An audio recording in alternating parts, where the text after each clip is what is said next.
Chairman district traffic management board deputy commissioner Hyderabad Fawad Ghaffar Soomro की ज़ेर सदारत ट्रैफिक मैनेजमेंट बोर्ड के 15वां इजलास शहबाज हाल में मुनक़िद हुआ। इजलास में ट्रैफिक के मुख्तलिफ मसाइल पर तफसीली गुफ्तगू और तजावीज़ के बाद डिप्टी कमिश्नर हैदराबाद फवाद गफार सुमरो ने नए ट्रैफिक प्लान की मंजूरी देते हुए ट्रैफिक कवानीन के खिलाफ वर्जियों पर मुतल्लिका अफसरान को सख्त एक्शन लेने की हिदायत की। डिप्टी कमिश्नर ने शहर से सॉफ्ट इंक्रोचमेंट के खिलाफ कार्रवाई करने के लिए बल्दिया anti encroachment teams, district police, traffic police और असिस्टेंट कमिश्नर सिटी को मिलकर भरपूर मुहिम का आगाज करने की भी हिदायत की।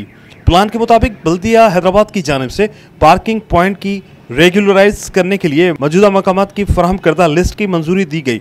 अगर कहीं पर अवामी शिकायत मौसूल हुई या ट्रैफिक की रवानी में खलल आया तो उस मकाम को डिनोटिफाई कर दिया जाएगा। इजलास में एजाजी secretary traffic management board Javed Iqbal को फोकल पर्सन्स मुकर्रर करने का भी फैसला किया गया।